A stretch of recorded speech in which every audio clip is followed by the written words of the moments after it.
Welcome back to the Financial Autonomy Podcast. My name's Paul Benson, financial planner and practice principal at Guidance Financial Services. The changes made to negative gearing in this year's federal budget fundamentally alter the equation when it comes to residential property investment. Residential property investment has been a cornerstone of wealth creation in Australia for decades, and negative gearing was an essential element in this driving force.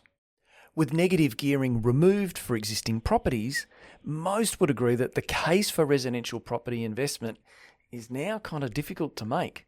So where do we go from here? For those with drive and ambition, those keen to gain choice in life, how should we now approach wealth creation and the attainment of financial autonomy? Well, that's what we're going to dive into this week on the Financial Autonomy Podcast. Let's go.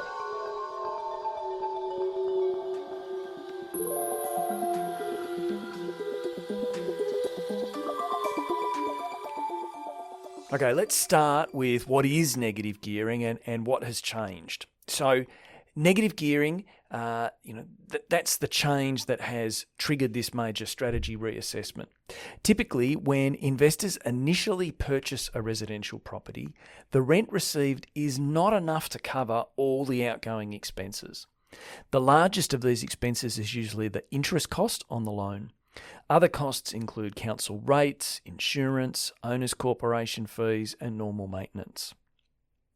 This negative cash flow situation tends to resolve itself over time, as rents usually increase each year, and in some cases maybe the loan decreases, and so your interest cost comes down.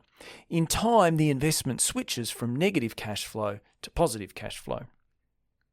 Until we get there though, so in the interim, investors are prepared to wear the cash flow loss for two main reasons. The primary one is that they've got an expectation that the value of the property is going to increase over time. So although they might be losing a little bit each year in the early years, they figure that they'll make it up at the back end when the property eventually sells.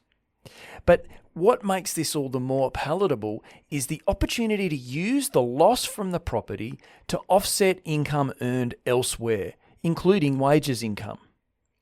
This offsetting reduces the amount of tax the investor would have otherwise paid.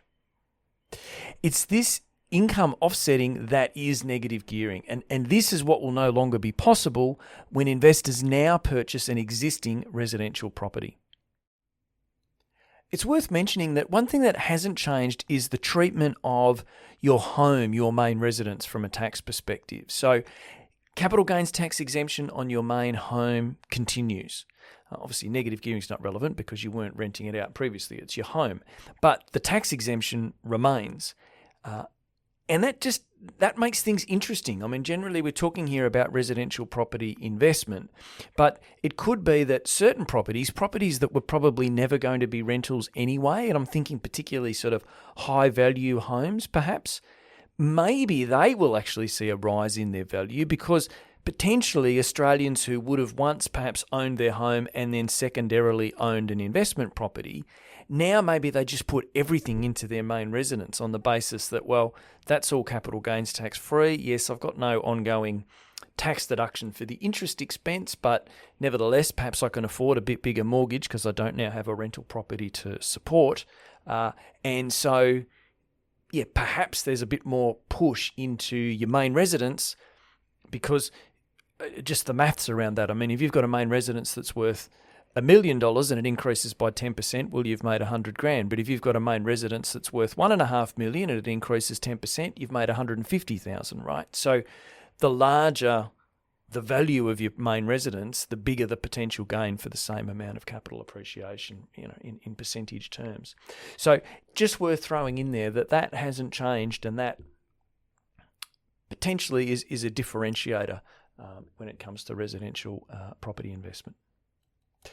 All right, so negative gearing in terms of residential property is off the table, and so that certainly makes residential property investment less attractive. So what are the best opportunities for wealth creation now? Well, an obvious winner from this change is stock market investments.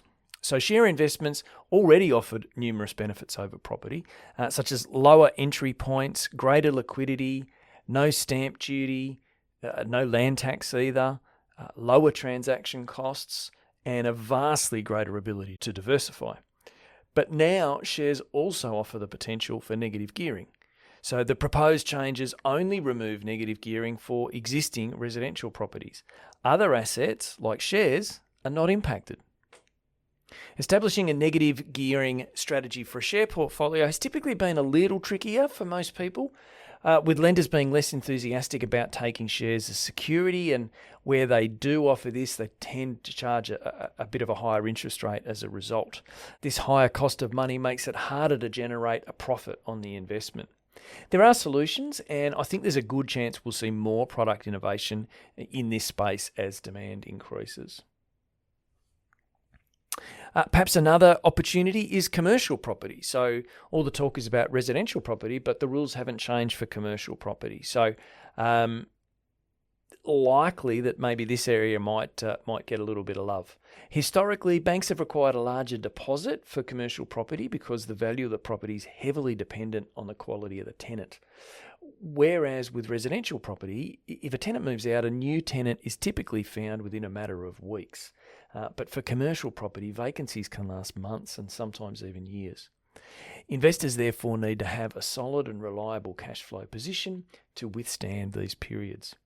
The flip side to this, however, is that commercial tenants, once established and assuming the business is profitable, tend to stick around for a long time, as an element of their goodwill becomes tied to their physical location. Usually also they've done a bit of a fit out, and moving's pretty painful for a business.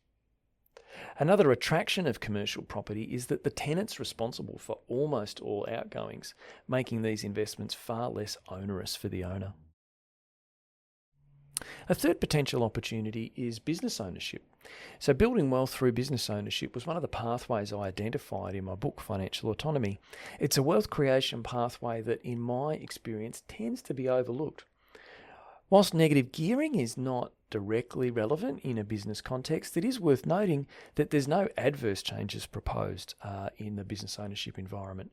In fact, there continue to be specific provisions available for owners of small businesses when they sell, perhaps retire, and these are known as the Small Business CGT concession rules. These rules are quite generous and may attract more interest from those who were previously content building wealth primarily through residential property investment. How about superannuation? So as a tax-favoured wealth creation vehicle, superannuation is almost the only game in town now. There remains the potential to get $2 million into a tax-free pension environment, and that does increase come July in the new financial year. And yes, that's completely tax-free. So there's no tax on earnings, no tax on drawings, no capital gains tax either. And then even if you overshoot the $2 million cap, the transfer balance cap, well, the next $1 million, that's only going to be taxed at 15% on income and 10% on capital gains. Importantly, these limits are per person, meaning that a couple could potentially have $6 million held under these favourable tax settings. Making maximum use of the superannuation environment will most certainly come to the forefront of most people's wealth creation plans. What about new residential properties? The government's policy is specifically designed to try and encourage the building of new properties and increase supply. Whilst negative gearing remains for new properties, I'd have some serious reservations about investing there. At some point you need to sell that property, and future buyers won't have access to negative gearing. This means they'll need the property to at least be cash flow neutral from day one, and that certainly limits how much they can pay to buy the property from you. If you can buy a property where there's a high likelihood of the next purchaser being an owner-occupier, then you may well have a recipe for success.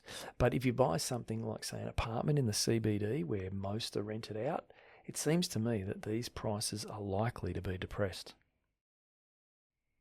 All right, well, let's bring this episode into land. In making these changes to negative gearing, the government is trying to improve the ability for young Australians to become homeowners.